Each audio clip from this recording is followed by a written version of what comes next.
বারান্দাটাকে very করব। ঘটনা শুরু এই পাখিটা থেকে। ওকে কাকের হাত থেকে রেস্কিউ করছি, করার পর একটা কাস্টম মেড খাঁচায় রাখলাম, সাথী দিলাম, কিন্তু মনে হলো বেশি টাইট, তাই আরেকটু বড় করে দিলাম। এসব করতে করতে ছোটবেলার পাখি পালার শখটা মনে হয় আবার উঠে আসলো, তাই ডিসাইড করলাম ইনডোর প্ল্যান্টসের জন্য রাখা আমার এই বারান্দাটাকে এভিয়ারি করে ফেলবো।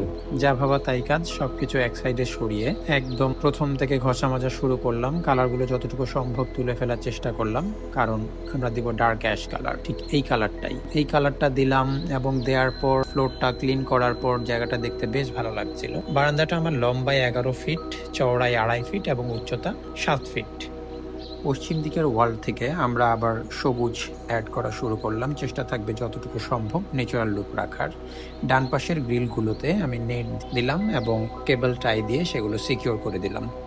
এন্ডে আমরা বসার জন্য একটা গাছ দিলাম। যাই হোক, এবার ওদের নেস্টিং এর জন্য কিছু ঘর খুঁজলাম, কিন্তু মার্কেটে অ্যাভেলেবেল নেস্টিং গুলো আমার পছন্দ হচ্ছিল না, তাই নিজেই বানিয়ে নিলাম। তারপর যেখানে সেট করব সেই জায়গার ছবি তুলে কোথায় দিলে ভালো হবে তা দেখে নিলাম এবং সে অনুযায়ী সেট করে দিলাম। সেট করার পর টোটাল জায়গাটা আসলে আরো বেশি কমপ্লিট মনে হচ্ছিল আমার কাছে।